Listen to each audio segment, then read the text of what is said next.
Ok? Então, hoje é dia 13 de abril de 2020.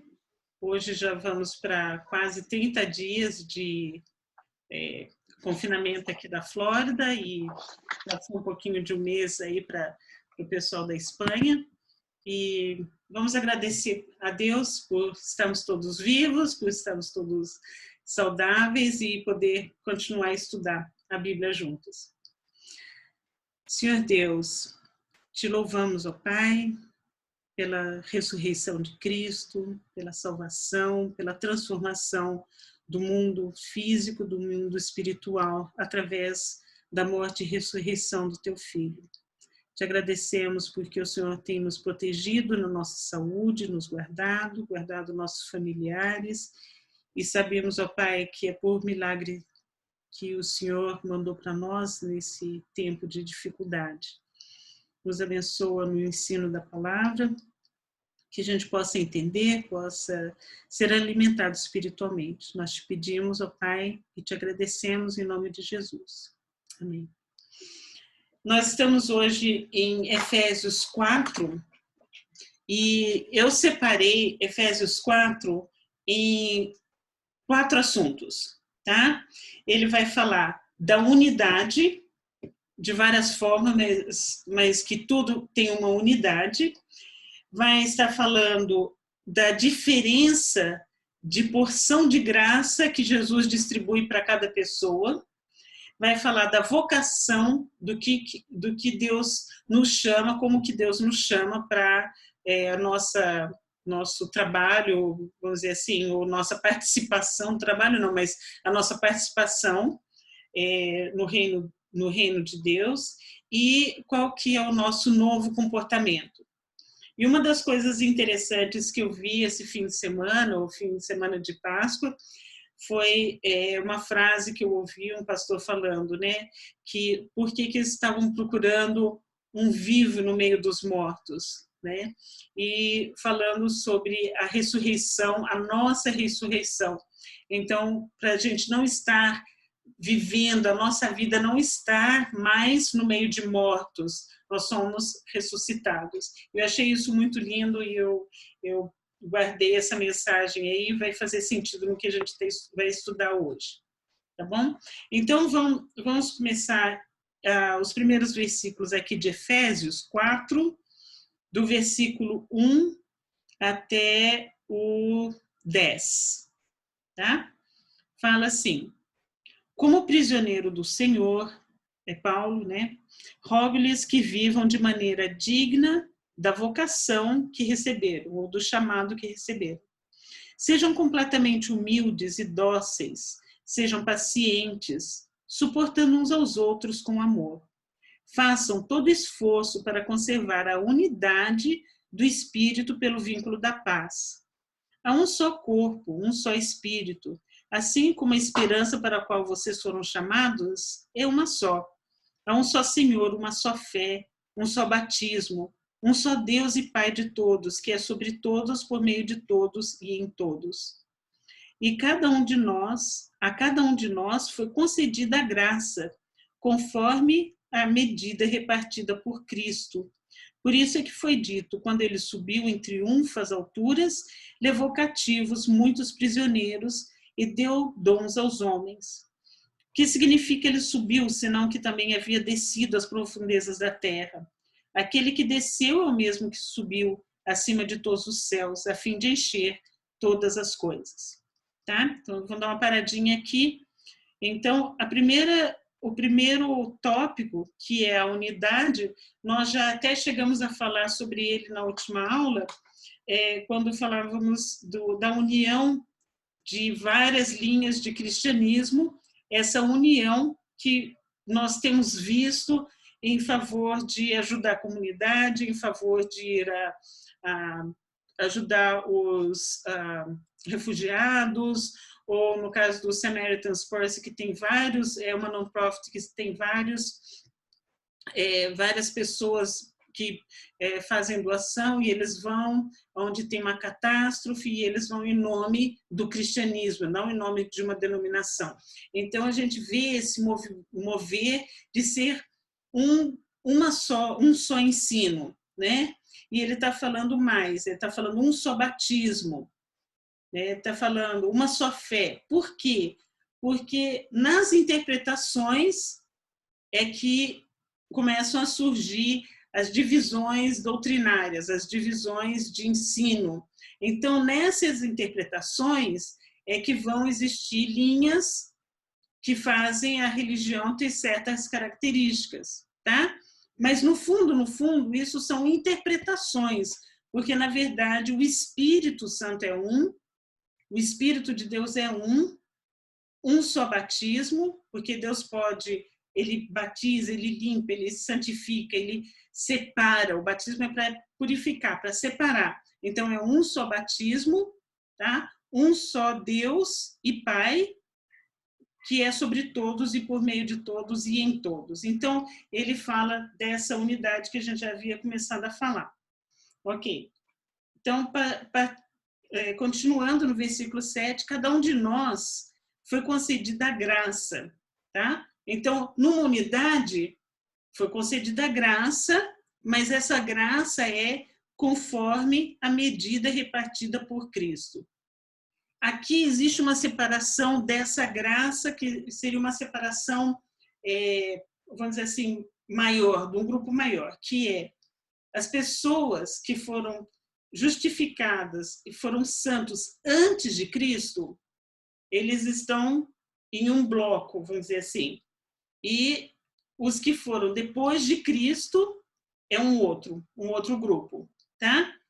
Então, esses que foram antes de Cristo, as pessoas que foram morrendo antes de Jesus morrer e ser crucificado e ressuscitar, então todas essas pessoas que eram pessoas que confiavam, que amavam a Deus, que seguiam a Deus e que foram justificados para Deus, que são chamados de santos, né? Pessoas que foram purificadas através de obras, vamos dizer assim, essas pessoas com essa fé que veio desde Abraão e tudo mais, tá? Eles estavam em um lugar.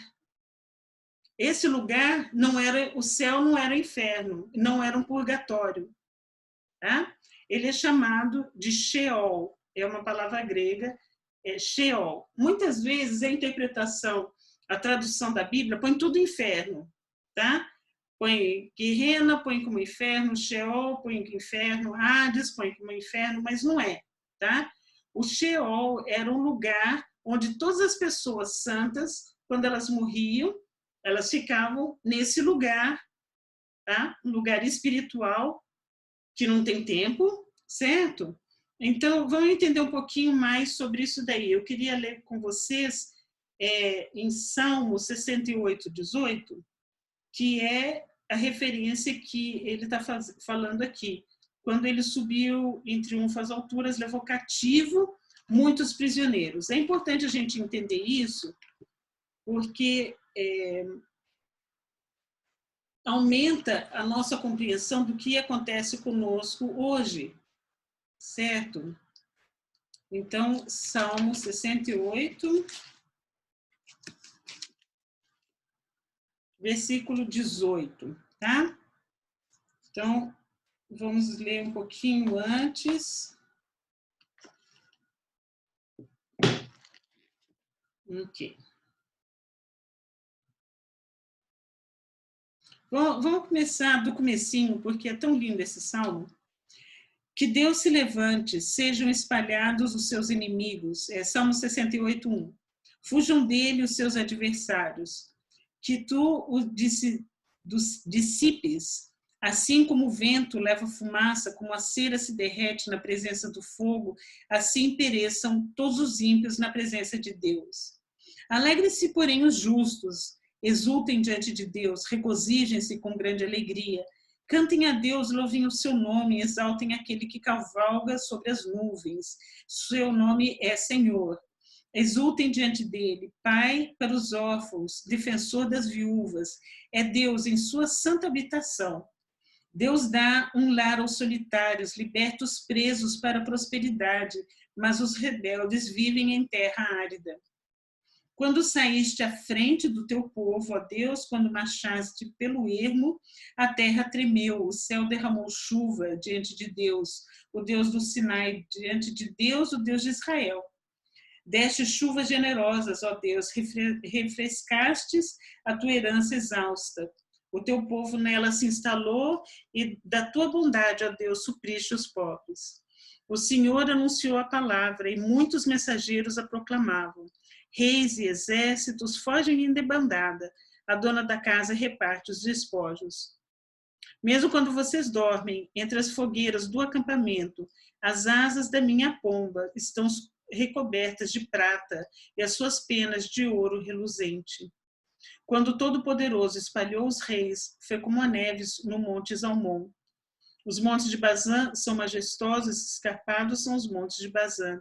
Porque, ó montes escarpados, estão com inveja do monte de Deus, escolheu para sua habitação, onde o próprio Senhor habitará para sempre?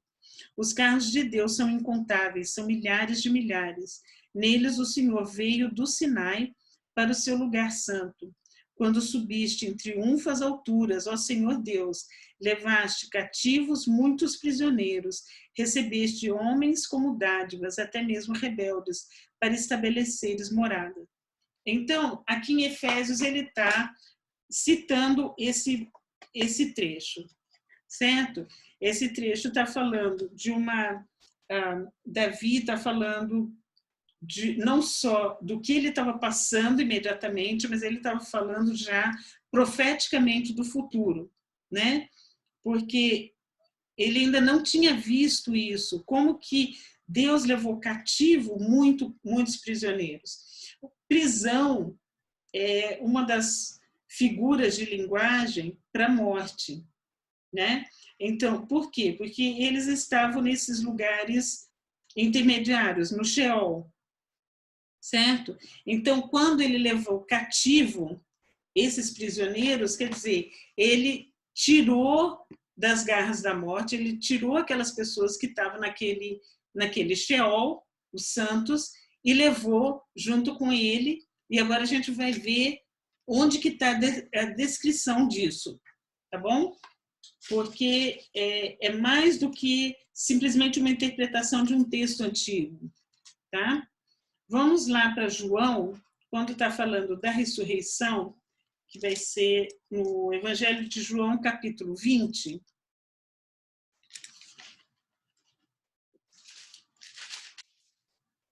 Está falando da ressurreição, certo? Quando Jesus morre, ele entrega o Espírito, ele vai aonde? Ele vai exatamente no Sheol, para pegar aqueles que eram prisioneiros da morte e levar cativos, levar com ele para o quê? Para ter essas pessoas serem libertas das garras da morte. Olha só o que acontece. No primeiro dia da semana, peraí, antes de pegar o João, desculpa, vamos rever, que a gente já viu isso daqui, mas vamos rever em Mateus, só para lembrar disso, dessa garra da morte, tá? Em Mateus 27, desculpa aí, tá? No versículo 51, 52, 53, é só porque eu não sei se todos pegaram esse pedacinho, tá? Tá falando da morte de Cristo, né? Então, ele teve trevas sobre toda a terra, no versículo 45, 3 horas da tarde, ficou tudo escuro, ele gritou, Elohim, Elohim, lama sabachthani, que significa, meu Deus, por que me abandonaste? E ali falam que ele estava chamando por Elias, depois no versículo 50, ele entregou o Espírito, tá? 51. Naquele momento, o véu do santuário rasgou-se em 2 partes, de alto a baixo. A terra tremeu, as rochas se partiram, os sepulcros se abriram, e os corpos de muitos santos que tinham morrido foram ressuscitados. E saindo dos sepulcros, depois da ressurreição de Jesus, entraram na cidade santa e apareceram a muitos. Ok? Então, quando fala que ele foi ao Sheol, ele foi para esse lugar, aqui tem exatamente o que aconteceu. Ele pegou aquelas pessoas que estavam cativos, né? Os sepulcros se abriram e os corpos de muitos santos. Não falam o corpo de todas as pessoas. Os corpos de muitos santos que tinham morrido foram ressuscitados. Então, aqui está falando do que aconteceu com as pessoas que morreram, que eram justificados diante de Deus, que foram piedosos, foram pessoas que fizeram as obras e tiveram fé para alcançar a salvação. Então, aqui eles estão sendo levados, sendo tirados, está sendo esvaziado o Sheol. Tá? Bom, então agora a gente vai para João. Tem mais um pedacinho dessa história. Tá? Em João 20, versículo 1. No primeiro dia da semana, então agora vai falar da ressurreição de Cristo. Bem cedo, estando ainda escuro, Maria Madalena chegou ao sepulcro e viu que a pedra da entrada tinha sido removida. Então correu ao encontro de Simão Pedro e do outro discípulo, aquele a quem Jesus amava, e disse: tiraram o Senhor do sepulcro, não sabemos onde o colocar. Pedro e o outro discípulo saíram e foram para o sepulcro. Os dois corriam, mas o outro discípulo foi mais rápido do que Pedro e chegou primeiro ao sepulcro. Ele se curvou e olhou para dentro, viu as faixas de linho, mas não entrou. A seguir, Simão Pedro, que vinha atrás dele, chegou, entrou no sepulcro e viu as faixas de linho, bem como o lenço que estivera sobre a cabeça de Jesus. Ele estava dobrado à parte, separado das faixas de linho. Isso aqui, esse versículo é muito interessante, porque se estava dobrado à parte, o lenço que estava no rosto, tá? Então, não só Jesus ressuscitou, como tirou o lenço, dobrou, não foi uma fuga, não foi uma coisa que ele desapareceu, não. Ele realmente ressuscitou. Ele realmente se levantou de onde ele estava e pegou o paninho, né, o lenço sobre o rosto e dobrou. Ok? Ele estava dobrado à parte, separado das faixas de linho. Depois, o outro discípulo, que chegara primeiro ao sepulcro, também entrou. Ele viu e creu. Eles ainda não haviam compreendido que, conforme a Escritura, era necessário que Jesus ressuscitasse dos mortos. Os discípulos voltaram para casa. Maria, porém, ficou à entrada do sepulcro, chorando. Enquanto chorava, curvou-se para olhar dentro do sepulcro e viu 2 anjos vestidos de branco, sentados onde estivera o corpo de Jesus, um à cabeceira e o outro aos pés. Eles lhe perguntaram: mulher, por que você está chorando? Levaram embora o meu Senhor, respondeu ela. Eu não sei onde puseram. Nisso ela se voltou e viu Jesus ali em pé, mas não o reconheceu. Disse ele: mulher, por que está chorando? Quem você está procurando?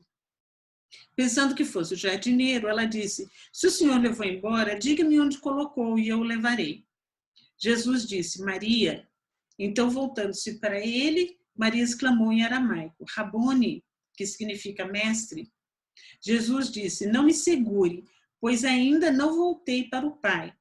Vá, porém, aos meus irmãos e diga-lhes: estou voltando para meu Pai e Pai de vocês, para meu Deus e Deus de vocês. Maria Madalena foi e anunciou aos discípulos, e eu vi o Senhor, e contou o que lhe disseram. Ok. Então, ele fala no versículo 17: não me segure, pois ainda não voltei para o Pai. Ele estava, então, ressuscitado, e antes dele ter qualquer contato físico, tá, com qualquer uma das pessoas, ele precisava terminar essa saída, essa é a nossa interpretação, essa saída do Sheol, levando aqueles que estavam cativos, que estavam presos ali pela morte, para levá-los para junto de Deus. O Sheol, às vezes, é chamado de seio de Abraão, né? É um outro nome que eles dão no texto, né? Que eles estão num espaço... O que aconteceu aqui? Ok. Entrou alguma coisa aqui na minha frente, na minha tela, desculpa. Então, eles falam que antigamente, né, na cultura hebraica, eles falavam que quando a pessoa morria, a pessoa tinha ido para o seio de Abraão. Tá? Porque eram pessoas piedosas, eram pessoas justificadas através da lei, mas ainda não tinham o acesso à presença de Deus. Então, quando Jesus está falando, não me segure, pois ainda não voltei para o Pai, e depois ele fala, estou voltando para o meu Pai, quer dizer, existia uma coisa que ele tinha que fazer antes de voltar. Ele tinha que voltar para o céu para depois voltar para a terra. Então, tem uma coisa metafísica desses mistérios espirituais que a gente ainda não consegue ter todas as informações para entender, né? Mas aqui tem essas duas dicas, né?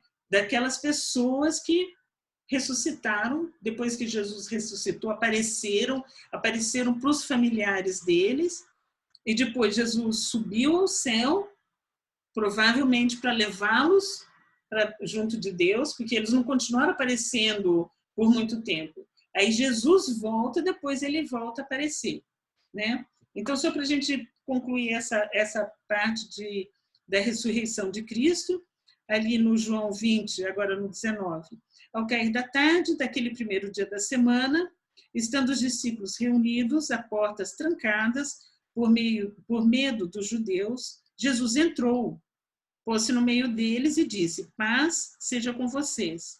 Tendo dito isso, mostrou-lhes as mãos e o lado. Os discípulos alegraram-se quando viram o Senhor. Novamente Jesus disse, paz seja com vocês. Assim como o Pai me enviou, eu os envio.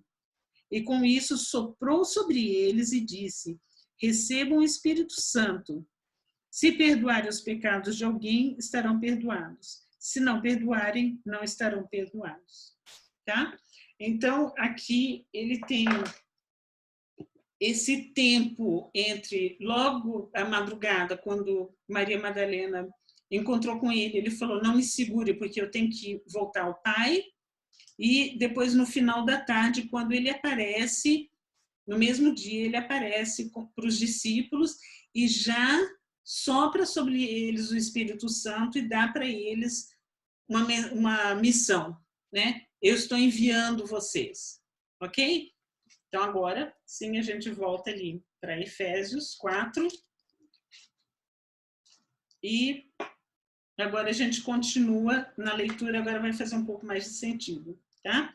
Então, vou voltar aqui no 4, no versículo 7. A cada um de nós foi concedida a graça conforme a medida repartida por Cristo. Ou seja, aqueles que morreram antes receberam um tipo de graça, e agora as pessoas que viveram na época de Cristo para frente é um outro tipo de graça, é um outro tipo de relacionamento para a salvação, certo? Ou seja, se antes era necessário fazer através das obras, da fé e das obras, para conseguir conquistar, agora é diferente. Nós recebemos pela graça e as nossas obras são feitas porque nós temos o nosso espírito transformado. A gente faz porque a gente quer participar, quer fazer o bem, e não porque depende disso para a nossa salvação, ok? Então, cada um de nós foi concedida a graça conforme a medida repartida por Cristo. Por isso é que foi dito, quando ele subiu e em triunfo às alturas, levou cativo muitos prisioneiros e deu dons aos homens. O que significa ele subiu, senão que também havia descido às profundezas da terra? Então, aqui, as profundezas da terra é a referência para o Sheol, tá? Aquele que desceu é o mesmo que subiu acima de todos os céus, a fim de encher todas as coisas. Aí agora, lembra que ele assoprou o Espírito Santo sobre eles e deu uma missão? Então, versículo 11. Ele designou alguns para apóstolos, outros para profetas, outro para evangelistas, outro para pastores e mestres, com o fim de preparar os santos para a obra do ministério, para que o corpo de Cristo seja edificado, até que todos alcancemos a unidade da fé e do conhecimento do Filho de Deus, e cheguemos à maturidade, atingindo a medida da plenitude de Cristo. Então, aqui está voltando ao que a gente tinha visto antes, lá no 3:19. Conhecer o amor de Cristo, que excede todo entendimento, para que vocês sejam cheios de toda a plenitude de Deus. Então, a gente está buscando essa plenitude, certo? Até que todos alcancemos a unidade de fé e do conhecimento do Filho de Deus e cheguemos à maturidade, atingindo a medida da plenitude de Cristo. Tem uma coisa interessante aqui sobre essa unidade que está relacionada à maturidade.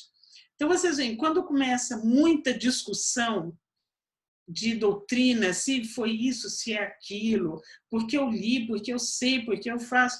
Quando você vê essa discussão acima do que foi o trabalho salvador de Cristo, o que foi que ele realmente cumpriu na cruz e por que nós necessariamente precisamos do que ele fez diariamente, senão a gente começa a regredir, né? Então você vê, quando você atinge a maturidade, você não precisa ficar discutindo essas coisas, porque essas coisas são questões de organização, corporação, não sei.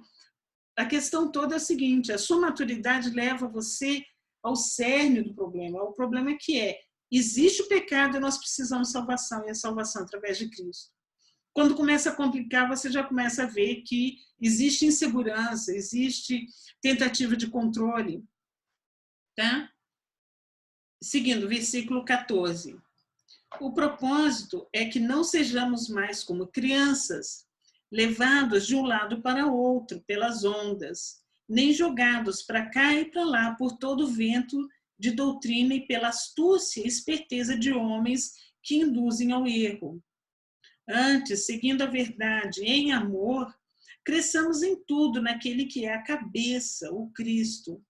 Dele, todo o corpo, ajustado e unido pelo auxílio de todas as juntas, cresce e edifica-se a si mesmo em amor, na medida em que cada parte realiza a sua função.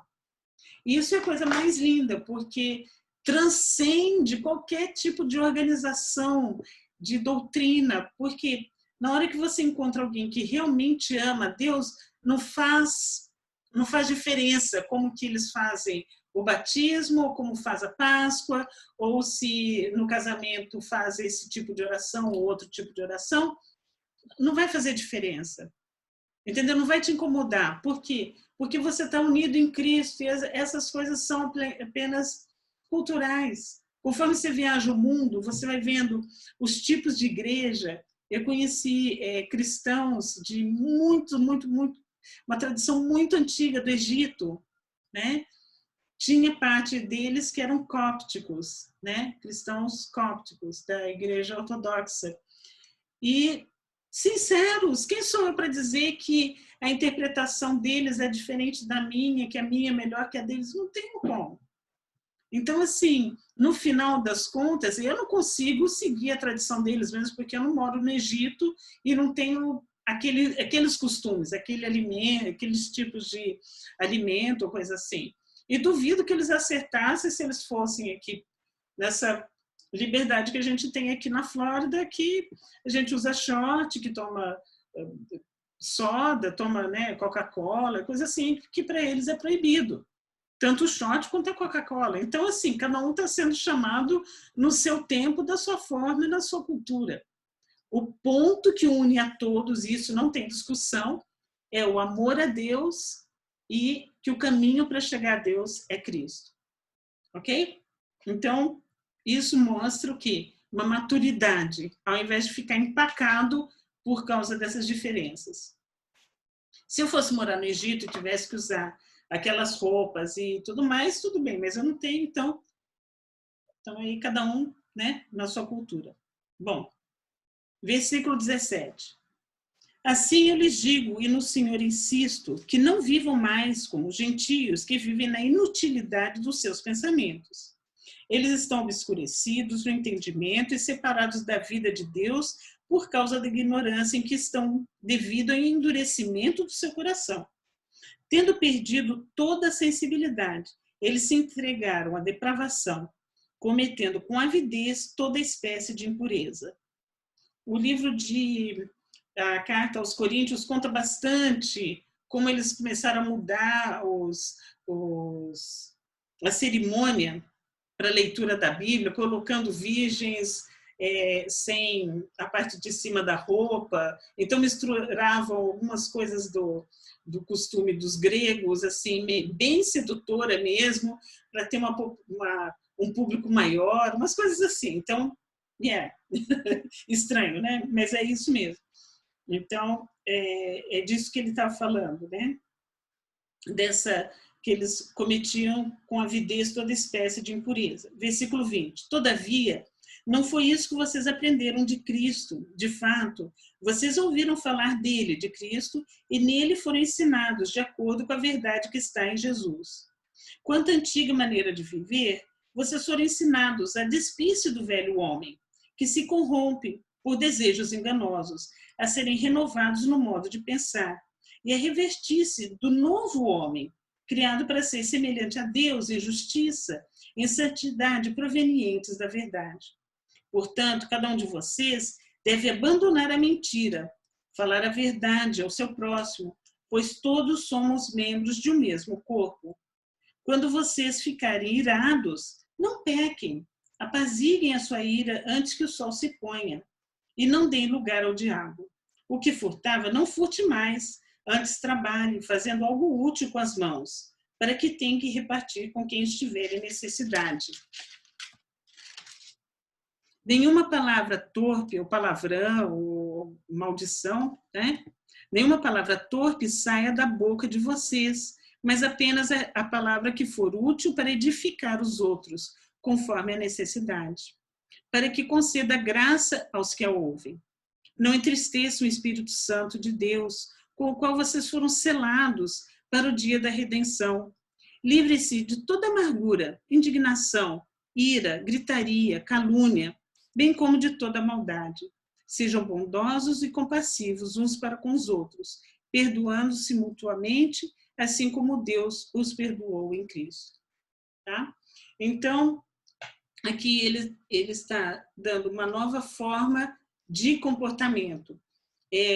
Principalmente na época, no costume dos romanos, era muito viril, era muito, vamos dizer, com conotação de poder, usar palavrão, falar coisas debochadas, falar coisas ofensivas, né? Então, era um costume para mostrar quem era a pessoa mais poderosa, quem era a pessoa mais que era a última a falar. Então, isso daí ele está falando aqui, Paulo está falando aqui em Efésios, que tem que ser modificado, porque isso tudo vem da nossa carne. Gritaria vem da nossa carne, vem da ira, né?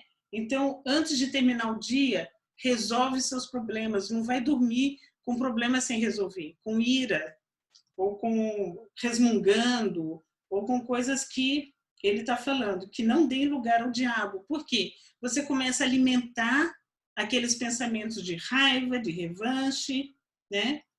Depois ele fala para quem tinha o costume de roubar, não roube mais. Aquele que mais, por outro lado, trabalhe, faça algo útil com as suas mãos, para que tenha que repartir com quem estiver em necessidade. Então, não só para o seu próprio sustento, mas para que você possa ajudar alguém que está passando por alguma necessidade. Aí fala do modo de falar, para edificar uns aos outros, conforme a necessidade, e conceder graça, as pessoas sentirem essa presença, né, de graça, que nós recebemos e você dando graça para as pessoas que ouvem. Se nós fizermos ao contrário, nós estamos entristecendo o Espírito Santo, que foi quem nos sela, né, para o dia da redenção. Aí fala aqui no 31, para a gente livrar de toda amargura, indignação, ira, gritaria, calúnia.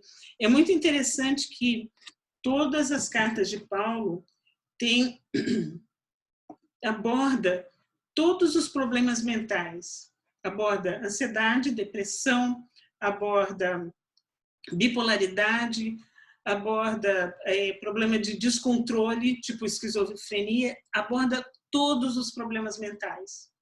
Foi quando a gente estava estudando sobre isso e falando sobre esse controle através do espírito, é que eu comecei a enxergar a psicologia de uma forma totalmente diferente.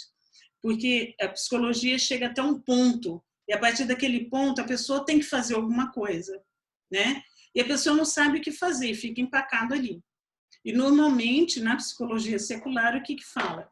Se você sofreu um abuso, então é porque aquela pessoa sofreu um abuso. Então você pega um problema e tira esse problema, põe outro aqui em outro lugar, e tira daqui, põe em outro lugar. Certo? Não termina com o problema. Só tira o problema de um lugar e muda para o outro. Mas, com a transformação do espírito, você elimina o problema. Então, da mesma forma que aquilo foi passando de geração em geração, um abusou o outro, que abusou o outro. Ah, mas meu avô abusou do meu pai abusou de mim. Na hora que chega em mim, eu falo, chega, eu não abuso de ninguém, e tudo que foi feito até aqui está nas mãos da justiça de Deus, não vou passar para mim. Então, é a única forma de você realmente encontrar uma cura de um problema mental, da cura de um problema em que aquilo está afetando a sua funcionalidade, a sua atuação, sua performance, porque emocionalmente você está afetado, é você trabalhar o emocional com Deus, entregando a justiça, trabalhando o perdão, e você fica livre. Aí você só cresce, só vai adiantando, só vai indo para frente. Tá? Então, são essa abordagem nova de um novo homem que ele fala, né? Antigamente você era assim, agora você... Mas você não consegue simplesmente tentando impor um novo comportamento. Se a pessoa só força ter um novo comportamento, ela realmente não consegue ter um comportamento transformado. Se você tem transformado o seu espírito, a sua forma, os seus valores, as suas prioridades, em um mês você muda totalmente seu comportamento. Isso foi aplicado no... eu tinha aqui o programa Celebrate Recovery, que é o 12 Steps, é o mesmo trabalho do 12 Steps, no 12 Passos, né, que é um programa que existe há mais de 50 anos, e se existe há mais de 50 anos é porque funciona, tá? Para tirar as pessoas de droga, de álcool. Começou com álcool só, depois álcool, droga, pornografia, abuso, violência e todos os outros maus comportamentos que são compulsivos, a pessoa não consegue controlar, né? Então, eles fazem esse programa reconhecendo a soberania de Deus, reconhecendo que você tem coisas que você não vai conseguir fazer, você tem que realmente entregar nas mãos de Deus, a justiça vai para as mãos de Deus e para isso vai. Então, é uma transformação interna, onde você tira da sua mão essa necessidade de fazer justiça com a sua mão. Então, você transpõe o problema material para o mundo espiritual. Na hora que você entrega no mundo espiritual, Deus começa a transformar dentro de você e você fica totalmente livre dessas perturbações que causam problemas mentais, tá? Então, assim, aqui rapidamente tem uma estrutura, né? A unidade, ao invés de ficar essa discussão de quem faz do jeito certo, uma vocação, um chamado para uma missão, que depois vai voltar a esse assunto de novo, tá? Que é cada um dentro de um chamado para ensinar, para ser apóstolo, para ser evangelista, ok? E depois a mudança de comportamento. Uma mudança de comportamento em que é um trabalho gradual, não é um trabalho em que você consegue imediatamente mudar. Muitas vezes volta, trigger, né? Alguma coisa dispara na sua memória e você volta a algum tipo de comportamento que você já não tinha mais. Aí você trabalha aquilo ali até você ficar totalmente livre dessas coisas que prejudicam você para frente. Ok? Bom, eu vou abrir aqui o microfone e vamos conversar. Vamos ver o que vocês estão achando desse capítulo 4. Eu acho. Bem, não vou eu, né? Você Pode ir. já deu para notar que eu gosto de falar. Eu acho bem interessante, eu acho que a situação que a gente está vivendo, esse capítulo vem bem nesse momento, porque se a gente não tiver uma mudança, né, se a gente não encarar essa mudança de hábito, essa mudança de como trabalhar, como lidar com as pessoas no geral, eu tenho a sensação que tudo isso que a gente está passando vai ser em vão. Uhum. E como a gente faz para aplicar tudo isso, né? Porque tem aqui, ele fala, vai ter os apóstolos, vai ter os santos, vai ter isso, vão fazer várias coisas, né? E aí a pergunta que eu me faço é qual é o meu papel nisso tudo, né? Porque tem dias que realmente esse negócio quando ele fala, né, de resolver tudo para não ir dormir com o diabo, né? Gente, uma das coisas, e até pelo momento que eu estou passando na minha vida, né, em 6 meses, sendo demitida pela segunda vez, todo esse negócio, tem horas que eu acordo de madrugada e de madrugada os negócios ficam imensos, né? E eu fico dizendo, por que eu? Por que comigo, sabe? Então fica aquele negócio me testando, sabe? Será que foi isso? Será que foi aquilo? Será que foi aquilo?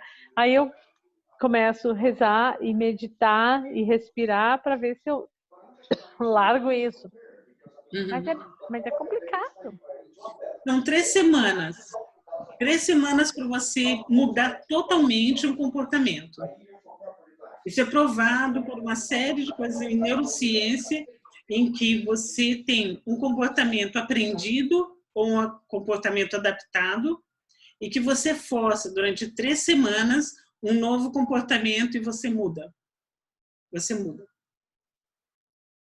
É muito lindo, né? É possível. É lindo, é lindo. Mas eu vou ter que botar alguma coisa assim, tipo um eletrochoque. Quando começa a pensar...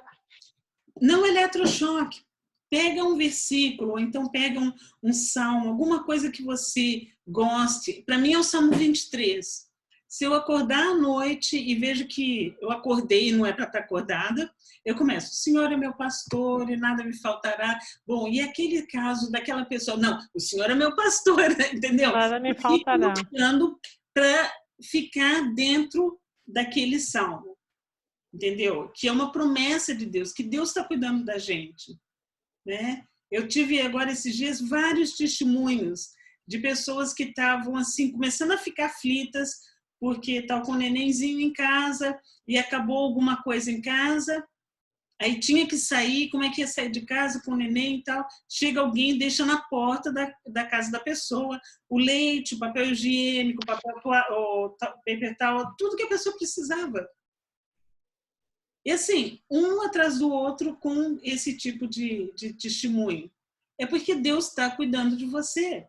É interessante, né? Se eu trouxer para você, o meu não é o leite, não é o arroz, entende? Nesse momento, a semana passada, a gente tem um amigo que faliu, né? E aí ofereceram para ele, há quase 2 anos atrás, um business, né? Entra comigo, o cunhado deles entra comigo nesse business. E eu me lembrei, na quarta-feira, eu disse, meu Deus, e é toda uma parte de vendas diretas associada à viagem. Uhum. E eu me lembrei dele, eu disse, nossa, como será que ele está com esse caos, né? E eu liguei para ele. Ele morava aqui, em Parkland, agora ele está morando na Alemanha, tá preso na Alemanha, na casa da mãe dele. Ele é brasileiro, tudo. E aí, eu comecei a falar com ele, ele disse, para mim tá normal, vida normal. Para mim não mudou nada. Tanto que eu me associei ao negócio dele. Né? De quarta para cá, e eu já tô replicando o negócio dele.